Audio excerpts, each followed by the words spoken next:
Alexander Hayes stood before the towering glass window of his top-floor office in the Lumos Tech skyscraper, gazing out at the glittering expanse of Oslo, the golden glow of the city scattered across the frozen winter night, resembling 1,000 tiny stars. Yet behind that breathtaking view, Alexander felt only emptiness and ache that even the empire he had built could not fill. At 42, he was the very definition of success. CEO of Lumos Tech, admired for his bold strategies, decisive leadership, and industry-shaping projects. A man others envied, feared, and respected. But while the world celebrated his rise, Alexander had lived only the cold silence of an endless winter. 2 decades earlier, at just 22, his life had shattered. His parents were killed in a sudden car accident, leaving him to inherit the family business long before he was ready. What had begun as a young man's passion for technology turned into a grueling struggle for survival in a world that never forgave weakness. Friends drifted away. Love slipped through his fingers. Relationships crumbled under the weight of his walls. Piece by piece, Alexander built a harsh truth into his soul to protect himself from pain. He had to keep the world at a distance. He avoided closeness. He avoided trust. Instead, he immersed himself in his work, building a flawless public mask, an unyielding, cold, untouchable COO. Few people realized the truth. Alexander often moved through his own company in disguise, posing as a middle manager, invisible and unremarkable, quietly watching everything he had built. To him, intimacy wasn't safety, it was risk, and betrayal always lurked too close. That night, after a tense late meeting about global expansion, Alexander finally left the skyscraper. Snow blanketed the streets, muffling the noise of the city. The dim amber glow of the street lamps made the cold feel sharper, cutting through the silence. Driving alone was his only freedom, the one time he could breathe away from the suffocating pressure of Power Dot. But as his car glided down a quiet road, something caught his attention. Ahead, under the weak flicker of a streetlight, a young woman struggled to push a small cart overloaded with grocery bags. The wheels wobbled helplessly against the ice. The cart threatened to tip with every shaky step she took on the snow-slicked path. Alexander slowed. For reasons he could not yet name, he couldn't take his eyes off her. The woman, bundled in a worn coat, struggled desperately to steady the cart against the biting wind. Before Alexander could fully process what he was seeing, the cart tipped. Groceries spilled across the icy pavement, and she slipped, falling hard onto the frozen ground, without thinking, without weighing consequences. The way he always did, Alexander slammed the brakes. He never involved himself in the affairs of strangers. Yet something about this moment cut through the walls he had built around himself. Something told him he couldn't just drive on. Stepping into the bitter cold, the air stung as it whipped against his face. He crossed the street quickly, crouching down beside her. "Let me help," he said, his voice low but steady. The woman glanced up, her expression a fragile mix of exhaustion and embarrassment. "No, thank you. I can handle it," she whispered, her voice trembling in the wind. "Clearly you can't," he countered gently, already gathering the scattered bags. His tone left little room for argument. Reluctantly, she sighed and let him help. "Thank you," she murmured, still avoiding his eyes. Alexander noticed her hands red, cracked and raw from the cold. They were hands that had worked far too hard for far too long. When the groceries were finally back in the cart, he straightened. "Let me drive you home," he offered. She shook her head quickly. "That's not necessary." But her weak protest faltered against the sincerity in his tone. And before she knew it, she was sitting in the warm car beside him, clutching one of the bags like a shield. The drive was brief. Her home was nothing like the luxury penthouses Alexander was used to. A modest, aging apartment block, tucked away in a quiet neighborhood. When she stepped out, he caught a fleeting glimpse through the doorway, small, simple room where children's toys were scattered across the floor.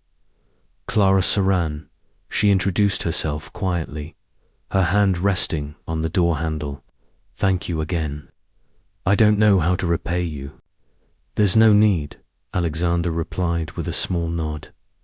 And then she was gone, disappearing into the dim stairwell of her building. But as he drove away, Clara lingered in his thoughts. A single mother, clearly carrying the weight of life on her shoulders, yet still moving forward. Her existence stood in stark contrast to his own, harsh, simple and raw, yet undeniably real. That night, for the first time in years, Alexander felt something stir within him. A longing, a crack in the armor he had built, a quiet ache for something his wealth and success could never provide. The next morning, sunlight spilled into the Lumos Tech headquarters, gleaming off glass and steel. Employees filled the sleek, open offices, their chatter low, their eyes on screens. The elevator doors slid open on the 38th floor, and a man in a modest grey suit stepped out. He walked with calm purpose, carrying himself like any other mid-level manager. No one looked. Twice, no one knew, because to them, he was simply Alexander, another employee. What they didn't know, what only the boardroom upstairs understood, was that this quiet man was Alexander Hayes, the CEO of Lumos Tech himself. And as he moved through the office that morning, his mind wasn't on market reports or expansion strategies. It was on a woman named Clara, and the way she had looked at him without knowing who he truly was. That morning, as Alexander walked the familiar hallway near the main conference room, something made him pause. His eyes stopped on a figure he recognized. Clara Saranda, same woman he had helped the night before, was there, quietly cleaning the tables and chairs. She wore the dark blue uniform of the cleaning staff, her hair tied neatly back. Even from a distance, he could see the fatigue in her face, but her movements carried a precision and care that caught his attention. Every wipe of her cloth was deliberate, neither rushed nor careless, as though the task itself deserved her respect. Alexander lingered for a moment at the corner of the hallway, watching her work with quiet focus.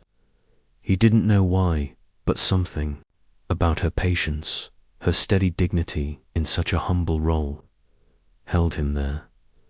When Clara finally turned and their eyes met, she startled, straightening quickly. She gave him a polite nod, the kind that passed between strangers. Alexander inclined his head in return before continuing on his way. Yet her image followed him long after. In the days that followed, he saw her often on the 38th floor, assigned to keep it spotless. And each time, Alexander found himself breaking his own rule of distance. "Good morning," he greeted her once, his tone soft but steady as they crossed paths. Clara looked up, slightly surprised at the friendliness from what she thought was just another manager. "Good morning. I hope I'm not disturbing your work," Alexander added. "Not at all," she said. "You're very thorough in what you do," he remarked. Clara's lips curved into the faintest smile. She didn't say more, but Alexander noticed the way her eyes softened at the unexpected kindness. She wasn't used to compliments, but she didn't shrink away from them either. Through these small exchanges, Alexander learned pieces of her story: a single mother, a little boy, Elias, just 3 years old. Her shifts at Lumos Tech were her lifeline, and she gave her work everything she had. No complaints, no bitterness, just quiet determination. The more he observed, the more he admired her. In a world where people clawed and schemed for more, Clara simply endured with grace. But one afternoon, the calm was shattered. Alexander sat at his desk in the modest office he used for his cover role when raised voices cut through the corridor. He rose, his steps quick, following the sound dot in the hallway. He saw Clara standing still, her head slightly bowed, while Sophie Larson, the head of administration, towered over her, voice sharp and cutting. "Can't you clean more thoroughly?" Sophie snapped, irritation dripping from every word. "I just saw dust on the conference table. Is it so hard to do your job properly?" Clara gripped the cloth in her hands, shoulders tense, enduring the scolding in silence. Alexander froze at the doorway, his jaw tightening. He had seen employees scolded before. Harshness was nothing new in his empire. But watching Clariso, patient, so careful, stand there under Sophie's disdain was different. Something inside him stirred, sharper than he expected. Clara's gaze held steady, calm and unflinching. "I cleaned the table thoroughly before you arrived. Any dust must have come from the documents you brought in," she said softly. Her measured tone, polite yet firm, only seemed to ignite Sophie further. "Don't argue with me. I'll report this to your supervisor. Your job is to clean, so do it properly." Sophie snapped, her voice cutting through the room like glass. Alexander felt his chest tighten with anger. He stood silently nearby, every word searing. Clara didn't deserve this, she was simply doing her job. But stepping in openly as a manager might make things worse, especially with someone as volatile as Sophie. When Sophie finally stormed off, the tension in the air lingered. Alexander walked toward Clara, his expression softening. "Are you all right?" he asked quietly, his voice carrying a weight of genuine concern. Clara inhaled slowly, steadying herself before answering. "I'm fine, I'm used to it, but thank you for asking." She gave a faint smile, though her eyes betrayed the exhaustion of years of silent endurance. Alexander didn't press, but inside, his decision had already crystallized. This could not continue. That evening, behind the closed doors of his office, Alexander used the authority few knew he possessed, not as a middle manager, but as CEO of Lumos Tech. He issued a directive to the administrative department, stressing the importance of respecting every employee, no matter their role. Quietly, he asked the cleaning team's supervisor to look into Sophie's history of unfounded complaints. The next day, Sophie's arrogance met its first true wall. A formal email from senior management arrived in her inbox, a clear warning to correct her behavior. No one suspected Alexander was behind it. For Clara, the change was subtle but undeniable. Sophie's constant criticism stopped, replaced by silence. She didn't know what had shifted, only that an unseen hand had drawn a line to protect her.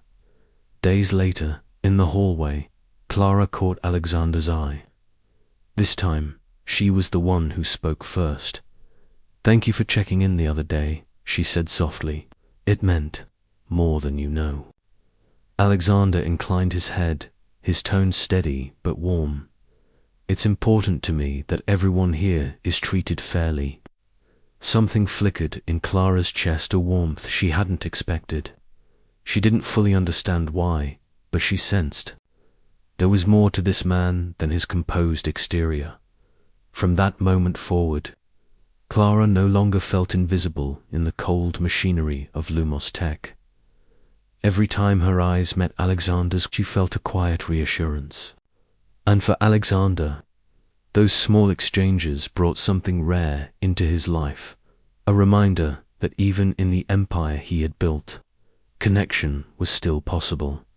Their conversations, once brief, began to grow deeper, shaped by a quiet recognition of one another's struggles. One afternoon, after Clara finished her shift on the 38th floor, Alexander happened upon her in the break area. For a man who rarely lingered in such spaces, it felt almost deliberate. He offered her a warm cup of coffee, and they sat in a quiet corner where the hum of the city was just a faint backdrop. "You mentioned once you liked interior design," Alexander began, his gaze steady, curious. "Why did you stop pursuing it?" Clara's lips curved into a faint, bittersweet smile as she turned the paper cup in her hands. "I studied it at university," she said softly. "But I had to drop out when I found out I was pregnant with Elias. My family, they didn't support me, they disowned me. Since that day, Elias has been my whole world. I do everything I can to give him a stable life." Her voice was calm, but the weight beneath her words carried years of unspoken pain. Alexander remained silent for a moment, his chest tightening. "That's a huge sacrifice," he said quietly. Clara shook her head, her expression softening, as her eyes lit up at the mention of her son. "It's not a sacrifice. Elias is the reason I keep going, but—" She hesitated, her voice trembling on the edge of hope. "Sometimes I wonder if I could ever go back and finish that dream, if it's even possible." Alexander felt something sink within him. In her eyes, he saw not only regret, but a resilience that burned quietly through all her struggles. And in that reflection, his own past rose unbidden. Memories of losing his parents in the car accident, of suddenly inheriting the weight of Lumos Tech at just 22, of facing boardrooms filled with doubt, of nights that stretched into years of loneliness.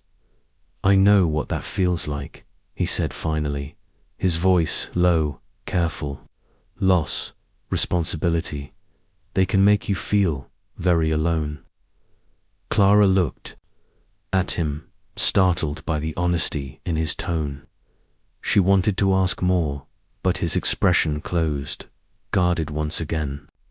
He quickly shifted the subject, unwilling to reveal more of himself than he intended. Still, the conversation lingered in his mind long after. He couldn't shake the image of her bittersweet smile or the quiet fire in her eyes when she spoke of Elias and her abandoned dream. And so, Alexander made a choice. If he could not step forward openly, he would protect her quietly, through an anonymous charity fund Lumos Tech had established years before. He arranged for Elias to receive a scholarship at a prestigious preschool. When Clara first received the notification, she was stunned, hesitant even, but when she learned the benefactor's identity was unknown, she accepted. Not for herself, but for her son's future. Another evening, Alexander noticed Clara in the staff lounge, her phone screen glowing faintly as she replayed online tutorials about interior design. The small, tired smile on her face told him all he needed to know: her passion hadn't died. It still lived within her, waiting for a chance to grow. And though she didn't know it, Alexander was already quietly making sure her chance would come. Alexander's quiet interventions did not stop with Elias's scholarship. He had also arranged, without Clara ever knowing, for her enrollment in an online interior design course offered by a prestigious academy. During one of their conversations, Clara mentioned it with a mix of wonder and disbelief. Maybe Maybe someone out there truly believes I can do it, she said softly, her eyes shimmering with cautious hope. I still don't know who the donor is, but I'm grateful. Alexander only smiled, saying nothing. Inside, however, he felt a quiet joy. Watching her rediscover hope step by step was more rewarding than any business victory he had ever achieved. One late evening, their paths crossed again. Alexander spotted Clara in the building's lobby as she ended her shift. Outside, the Oslo sky was dark, a delicate snowfall covering the city in a soft, unbroken white. Clara, Alexander began, his tone gentle. Do you have a moment? There's a place I'd like to take you. She hesitated, her guard instinctively rising, but something in his voice disarmed her. Slowly, she nodded.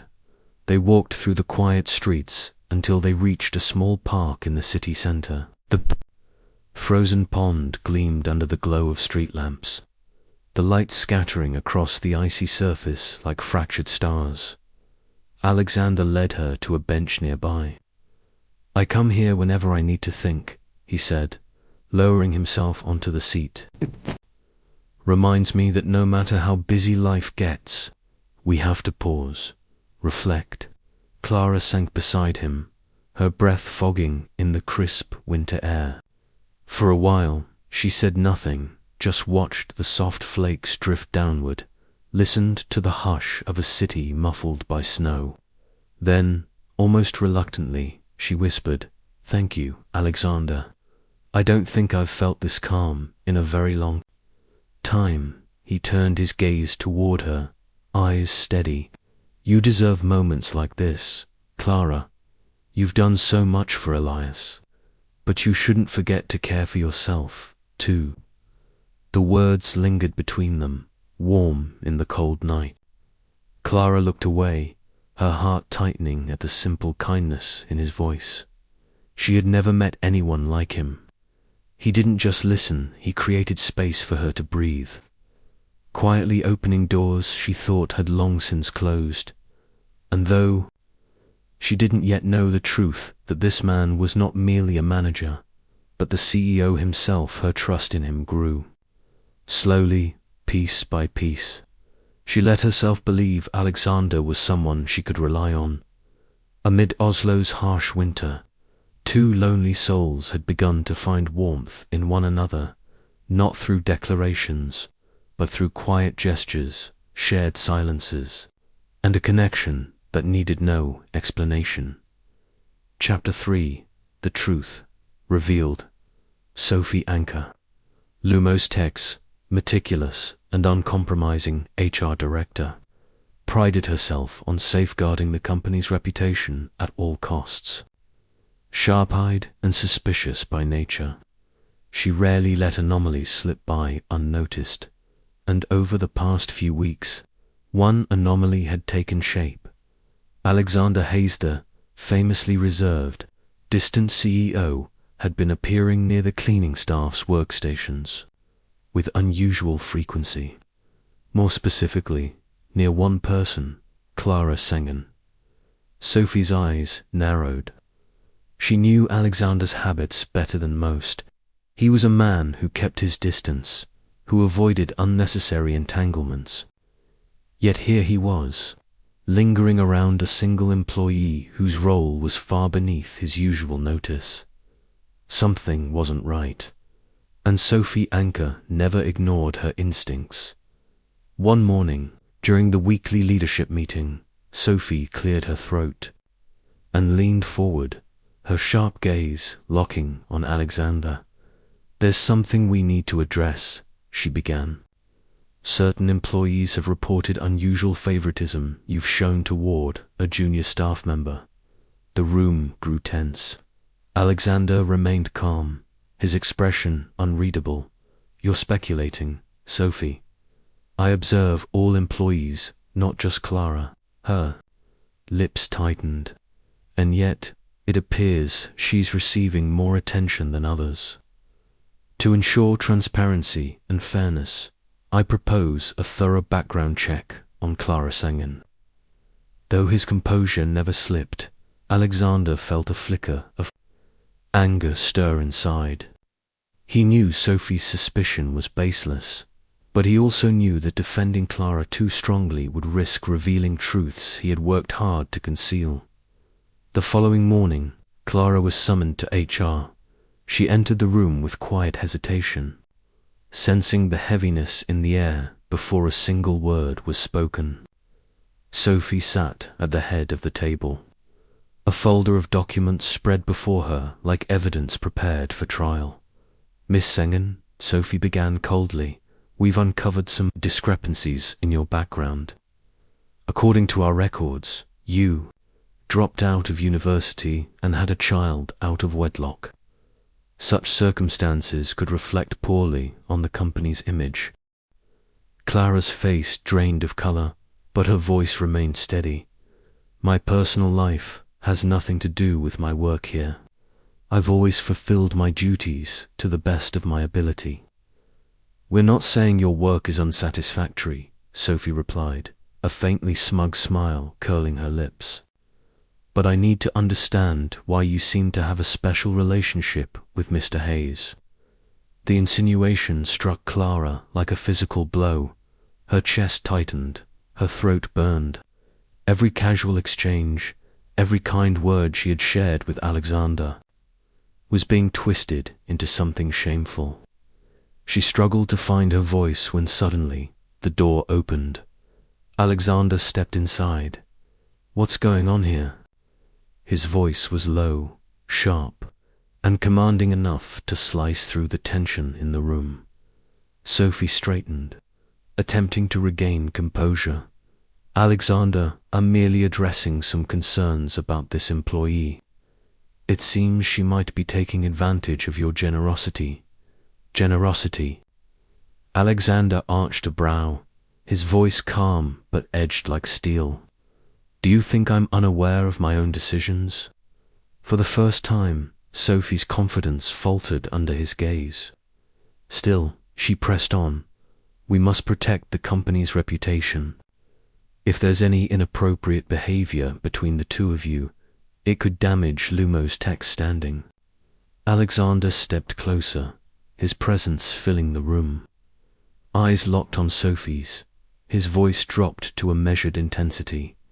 "If you're so concerned about the company, then I'll clarify everything here and now." He turned slowly toward Clara. She sat frozen, her breath unsteady, caught between humiliation and fear of what he might say next. Alexander inhaled deeply, his decision already made. "I owe you an apology, Clara," Alexander said, his voice breaking the silence like a crack of thunder. "I haven't been honest with you. I'm not a mid-level manager. I'm the CEO of Lumos Tech." The room froze. The words echoed in the sterile air like a secret dropped into still water. Clara's world tilted. She stared at him, her face pale, caught between disbelief and betrayal. "You're the CEO," she whispered, her voice trembling. "You've been hiding this from me all along." Alexander nodded slowly, his tone soft yet steady. "I never meant to deceive you. I kept my identity hidden to truly understand the company from the ground up. But then I met you, and everything changed. Clara, you made me see the world differently. I wanted to help you, but I was terrified, afraid that if you knew who I really was, you wouldn't see me just the title, the wealth, the power."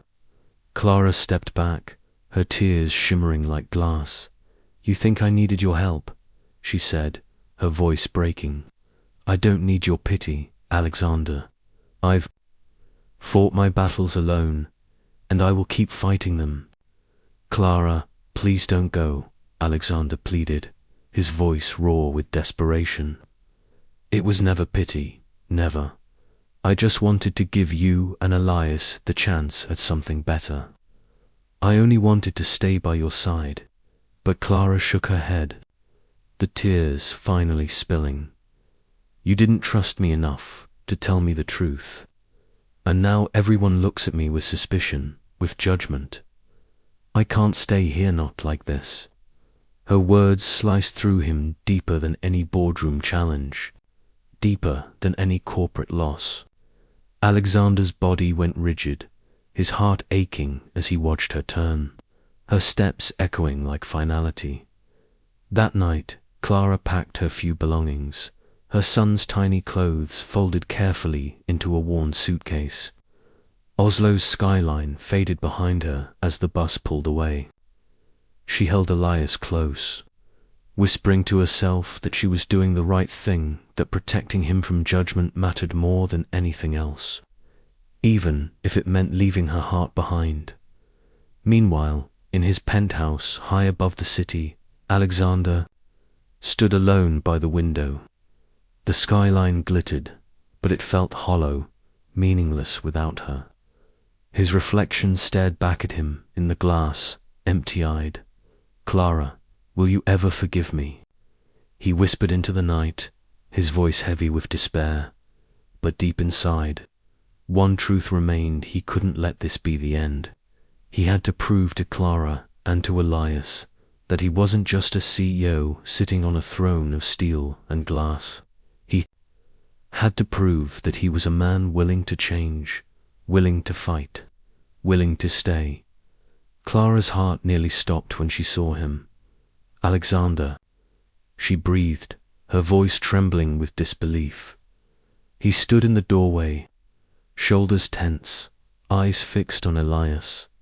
Gone was the calm, untouchable CEO. His face was carved with fear, his hands clenched as though he could will the boy to heal. Behind him entered a renowned pediatric specialist, summoned at Alexander's urgent call. "I came as soon as I heard," Alexander said softly, his voice rough, almost breaking. "Clara, I promise he will get the best care." Clara's instinct screamed to push him away, to protect the fragile shield she had built around her pain. But when she looked at Elias's tiny chest, rising and falling with each labored breath, her pride collapsed. Her son needed help, and Alexander had brought it. The doctors moved quickly, adjusting the tubes, administering medication. Clara sat frozen in the chair, her hands gripping Elias's frail fingers, whispering prayers she wasn't sure anyone would hear. She felt a presence kneel beside her. Alexander. He didn't touch her, didn't force words. He simply sat there, his gaze steady on Elias, his silence saying everything he couldn't. Hours passed like years. Machines beeped, nurses hurried in and out, and Clara's world narrowed to the fragile rise and fall of her child's breathing. Then, at last, the doctor approached. "The treatment is working," the specialist said gently. "His fever is breaking. He's going to pull through." Clara broke. Her body shook as tears spilled freely, and this time she didn't fight them. She pressed her forehead against Ilias's tiny hand, relief flooding her like light after a storm. When she finally looked up, Alexander was still there. His eyes were glassy, his face pale, but he hadn't moved. Clara whispered, her voice raw, "Why? Why would you do all this?" Alexander swallowed hard, his voice low and unsteady. "Because I couldn't lose him, and I couldn't lose you, not again." The words hung between them, fragile and dangerous, but undeniably true. Clara paused at the entrance of Lumos Tech, her heart pounding not from fear, but from the weight of how far she had come. Just a year ago, she had walked these same halls with her head lowered, a cleaner's badge clipped to her uniform, whispers trailing in her wake. Now she stood tall, portfolio in hand, her name on the directory not as staff, but as interior designer. When she stepped into the lobby, colleagues greeted her with genuine warmth. No suspicious stares, no whispers, only respect. Clara realized then that her return wasn't about proving herself to others. It was about reclaiming the dream she had once thought lost forever. Later that afternoon, Elias came bouncing into her new office, carrying a small sketchbook. He climbed into her chair, showing her a drawing of their little family, himself in the middle, holding one of Clara's hands and one of Alexander's. Above them, he had scribbled 3 words in crayon: "Home with us." Clara's throat tightened, but before she could speak, Alexander appeared in the doorway. No suit, no air of authority, just Alexander, sleeves rolled, smile soft, carrying 3 cups of warm cocoa. "You're supposed to be working," Clara teased, though her voice carried more affection than reprimand. "I am," he replied, handing her the cup. "Keeping my promises is work too." They shared the cocoa together in the quiet office, Elias perched between them, chattering about his drawings. Clara leaned back, watching her son's joy, watching Alexander's patience, and felt a peace she had never known. She wasn't naive. Life wouldn't be perfect. There would be challenges, mistakes, arguments, but for the first time, she didn't feel like she was facing them alone. Clara had once believed her story was one of survival, but as she looked at the 2 people beside her, she realized it was also one of belonging. And under Oslo's starlit sky, with Ilias's laughter echoing in the halls she once cleaned, Clara finally understood sometimes happy endings aren't grand or flawless. Sometimes they are quiet, steady, and real. Clara's new office sat near the creative department, with wide windows overlooking the glittering Oslo skyline. She began her days sketching layouts and redesign plans, determined to transform Lumos Tech into a place where people felt inspired, not just employed. Alexander often passed by, watching quietly from the hallway, the slight smile on her lips. Whenever inspiration struck was enough to remind him she wasn't just surviving anymore, she was thriving. He never rushed her. He gave her space to heal, to trust again. Still, his care showed in countless small ways. On business trips, he brought back books, puzzles, and toys chosen carefully for Elias. Weekends often found the 3 of them walking through parks, Elias darting ahead with laughter trailing behind him, while Alexander and Clara shared quiet conversations. Slowly, steadily, Clara began to see that his love was not in grand gestures, but in patience. One evening, by the fireplace in Clara's small home, Elias asleep on the couch, Clara looked across the glow at Alexander. "You've changed," she whispered. "I just want to prove," he replied softly, "that I can do things right this time. For you, for Elias." Her smile carried both hope and hesitation. "Maybe I need to learn to trust again too." Months later, the Light Foundation officially launched. Its mission, to support single mothers, fund scholarships, and provide new opportunities for families. Clara now serving as the foundation's design consultant, stood on stage presenting its first projects. From the audience, Alexander looked at her with quiet pride. She wasn't just the woman he loved, she was an inspiration. When the applause faded, Alexander stepped forward, microphone in hand. His voice was steady, but thick with emotion. "Clara, you've taught me that love is more than a feeling, it's action. A promise to grow, to protect, to stay. I know I'm not perfect, but I will spend the rest of my life trying to make you and Elias happy." Then, before the gathered crowd, he knelt, revealing a simple, elegant ring. Clara Saron, will you marry me? The hall went silent. Elias tugged at his mother's hand, whispering, "Mama, I like Mr. Alexander." Tears blurred Clara's vision as she looked at the man before her, the man who had once hidden behind walls of power and pride. Now stripped down to honesty, she nodded, yes. The room erupted in applause as Alexander embraced Clara and Elias, his family, at last, after their wedding.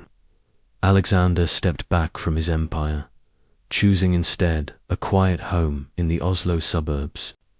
Their house had a wide garden where Elias played, where Clara planted flowers, where sunsets painted their evenings in gold. Clara's career in interior design flourished, with Alexander supporting her every step, and every night around their dinner table, laughter replaced loneliness. It wasn't a perfect story, but it was real. A story of trust rebuilt, of forgiveness accepted, of love that proved itself not in promises, but in action. Under Oslo's radiant sky, their lives became a reminder: true success isn't measured by wealth or titles, but by the warmth we create with the people we choose to love.